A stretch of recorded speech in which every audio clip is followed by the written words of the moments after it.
Well, Microsoft was the first software company where we wrote software for personal computers, and we believed that we could hire the best engineers. There was an unbelievable amount of software to be written, and we could do it well, and we could do it on a global basis. And the original customer base was the hardware manufacturers, and we sold to literally hundreds and hundreds, over 100 companies in Japan, over 100 companies doing word processors and industrial control type things. We knew in the long run we wanted to sell software directly to users, but we actually didn't get around that until 1980, when we had our first sort of games and productivity software that people would go to a computer store and actually buy the software package. We actually talked about it in an article in, I think, 1977 was the first time it appears in print, where we say a computer on every desk and in every home, and actually we said running Microsoft software. If we were just talking about the vision, we'd leave those last three words out. If we were talking in an internal company discussion, we'd put those words in. And it's very hard to recall how crazy and wild that was, on every desk and in every home. At the time you have people who are very smart saying, why would somebody need a computer? Even Ken Olsen, who had run this company, Digital Equipment, who made the computer I grew up with, and that we admired both him and his company immensely, was saying that this seemed kind of a silly idea that people would want to have a computer. When IBM saw that we had written the software for all the personal computers, they came to us, sought our advice on the design, but we said you should put a disk in. And since they wanted to ship very quickly, another company called Digital Research had done that work for the 8-bit machines, and they were starting to do a version for these new 16-bit machines. We convinced IBM to do a 16-bit machine using this 8086, 8088 processor. Well, Digital Research really hadn't finished the work, and then IBM was getting frustrated because Digital Research wouldn't sign even the non-disclosure agreement. And then some of us, particularly Paul and a key person named Kazuhiko Nishi, who was from Japan and worked with us, said, no, we should just do that ourselves. And because of the quick timing, we ended up licensing the original code from another company and turned that into MS-DOS. And so then, subsequently, MS-DOS competed with this Digital Research CP/M. After about 2 or 3 years, MS-DOS became far more popular than CP/M, and then eventually we would take and add graphics capability on top of MS-DOS and then integrate the two together.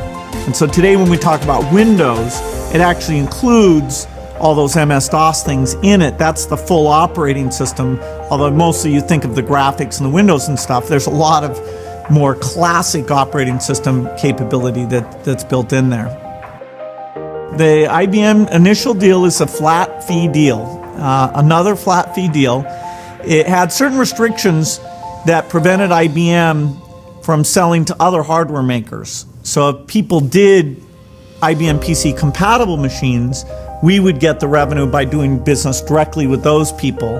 And the deal was very complicated, but it was a deal that Steve Ballmer, who's a key person at the company by that time, and I thought a lot about, and it was a fairly junior team from IBM, and so we tried to make sure that given our belief that personal computers would be hyper popular, that Microsoft would get a lot of that upside. So they felt they got a very good deal, which they did, but as the industry expanded, we, for new versions and for different machines, we got that opportunity, even though they did not pay us a royalty. even in the early days, if you said a computer on every desk in every home, and you'd say, okay, how many homes are there in the world? How many desks are there in the world? You know, can I make $20 for every home, $20 for every desk? You know, you could get these big numbers. But part of the beauty of the whole thing was we were very focused on the here and now. Should we hire one more person? If our customers didn't pay us, would we have enough cash to meet the payroll? You know, we really were very practical about that next thing, and so involved in the deep engineering that we didn't get ahead of ourselves. We never thought, you know, how big we'd be. I remember when one of the early lists of wealthy people came out, and one of the Intel founders was there. The guy who ran Wing Computers actually was still doing well. And we thought, boy, if the software business does well, the value of Microsoft could be similar to that. But it wasn't a real focus. The everyday activity of just doing great software drew us in. And some decisions we made, like the quality of the people, the way we were very global, the vision of how we thought about software, that was very long term.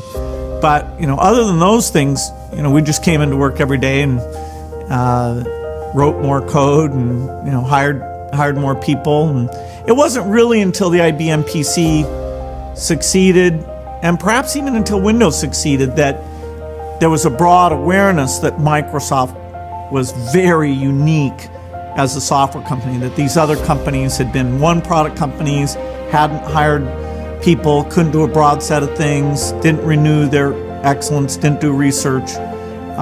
So, you know, we thought we were doing something very unique, but it was easily not until 1995 or even 1997 that there was this wide recognition that we were the company that had revolutionized software.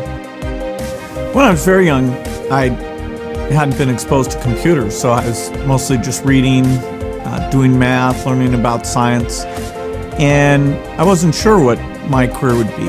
I knew I loved learning about things. I was an avid reader, but it was when I was 12 years old that I first got to use a computer, actually a very limited machine by today's standards. But that definitely fascinated me when I was first exposed. I was intrigued by figuring out what it could do and what it couldn't do, and some friends and I spent lots of time. The teachers got intimidated, so we were on our own trying to figure it out. Actually, we gave a course on computers to the other students, and it became, you know, a fascination where we got paid for doing computer work and talked about forming a company. But there was kind of a magical breakthrough when the computer became cheap and we could see that everyone could afford a computer. That was much later, but that's what got us to really get together and create a company for software. Yeah, math was the thing that came most natural to me. And, you know, you'd take these exams, some of which were sort of nationwide exams, and I did quite well on those, and that gave me some confidence. And I had some teachers who were very encouraging. They let me read textbooks. They encouraged me to take a college course on symbolic math, which is actually called algebra.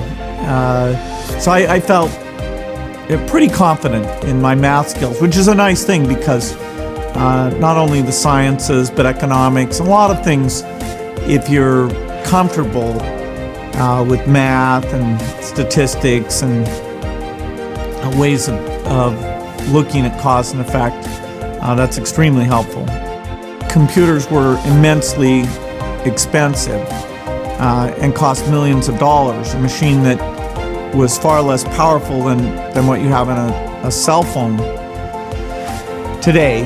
And so that either you'd have a very important application or you just shared the machine with other people, and still you had to pay quite a bit of money. And so time sharing is where you're connected up and sharing the machine. It's a lot better than sending your programs in, because you can see when you make a mistake pretty quickly. Even so, because they charge us so much, we'd actually type the programs offline on a paper tape so that we didn't have any delay for typing. And then when we got onto the computer, we'd feed in that tape so that there was less time online. But it gave you a sense of, okay, what you got right and wrong, and you could try and correct things. We also, because at that time, the dominant form of computing was using punch cards, we actually did that quite a bit. We were down at the University of Washington and used some of those punch card systems. As computers became less expensive, so-called mini computers, then more people had access, mostly scientists and business people, but also we managed to find machines that weren't being used at night. The idea of a machine is something that an individual would use and that would just sit there idle when they weren't using it. That only made sense about a decade later, when the work that we and others had done had gotten the price down so dramatically that the idea of a computer sitting idle, doesn't feel like some huge waste of resources like it did when they were so expensive and rare. I went through several phases of doing more complex programs where people who were great programmers would look at my work, give me feedback on it, and you get so you can be quite a good programmer. And it was kind of such an intense activity between the age of 13 and 17 that we learned a lot. Eventually, one of the programs we took on was the idea of the scheduling of our school. When should the classes meet? Who should be in which section? So you have all these requests for people who want different classes, and keeping them small and not having the teachers teach too many classes in a row. Very complex kind of software problem. And actually, when the school first asked me to do it, when I was 15, I said that I didn't know how. And they asked some adults to do it, and that didn't work. And then about a year later, I'd figured out how to do it. And so my friends and I actually did the software that did all this high school scheduling. It had some fantastic benefits to us, and we got paid for doing it. It was exactly the kind of complex problem that developed my skills very well. And, we got some degree of control over who was in our classes, and so it combined the best of everything. Well, my parents had been fantastic throughout my whole student career. I mean, getting me to go to Lakeside, that my senior year at Lakeside, where I wanted to take time off and do this job at TRW, they'd been very supportive of that, letting me live down in Vancouver, Washington. I challenged them a little bit when some of my coworkers at TRW said I should skip undergraduate and just go to graduate school, and they were not enthused about that. It looked like I would have an opportunity to do that, but I didn't. I just went to Harvard, and that was another case where they were right, that socially being with other undergraduates was good. I got to take graduate courses up at MIT, and I did that to a limited degree, so I kind of had the best of both worlds. Anyway, when it came time to go on leave from Harvard, the policies of the school about if you're gone, letting you come back are incredibly generous. And so if the enterprise had failed, then I would have been back. And so my parents were a little surprised and kind of wondering what it meant, but they were pretty supportive. And in fact, when we got into this legal dispute with Pertec, my dad gave me good advice. He was very supportive on that, and so we saw that through. And then as the company became successful, I hope they felt better about it. The only really bad case was if I stayed and the company was kind of mediocrely successful. If it failed, it would be okay. If it was a big success, it would be okay. And they could see I was very energized, and I thought we needed to get in at the very beginning and not waste a year or two which is what I had left of my undergraduate course requirements. Well, I think the American dream is this kind of a global dream now, that young people can come up with new ideas and create companies that make a contribution, not just jobs, but whatever their innovations that they bring about.